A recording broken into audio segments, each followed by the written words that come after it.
Et toujours à Casablanca, au Maroc, le Gabon était représenté par le ministre de l'économie, Jean-Marie Ogandaga, en sa qualité de responsable des investissements publics et privés dans le gouvernement. On retrouve nos envoyés spéciaux. Plusieurs panels, aussi instructifs que variés en contenu, ont enrichi la rencontre de Casablanca. Accélérer l'intégration économique régionale, le digital, levier de croissance en Afrique. Quelles contributions des jeunes entreprises africaines sont, entre autres, les thèmes qui ont retenu l'attention de l'assistance? Dans beaucoup de domaines maintenant, par la technologie, au fond, on est tout à fait au devant, dans l'avant-garde en réalité. Vous voyez, l'Afrique de l'Est est en train de devenir a cashless society, comme la Chine, mais beaucoup mieux et beaucoup plus vite que l'Europe.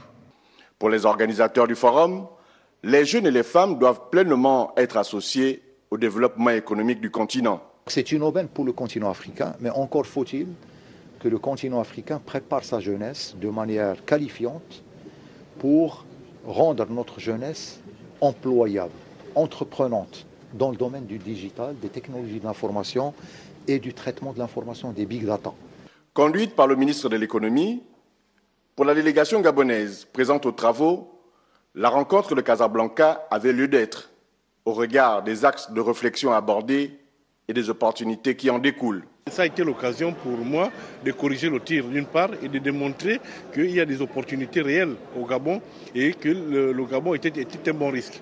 Et je peux vous dire que je repars au Gabon avec un carnet d'adresses et avec un portefeuille assez rempli et avec des personnes qui dans quelques jours viendront au Gabon pour voir comment apporter des investissements totalement privés dans les domaines stratégiques tels que l'énergie. Pour le reste, le taux de croissance de l'Afrique en 2019 sera de 4%, alors que 29 millions de jeunes Africains entreront dans la vie active d'ici 2030.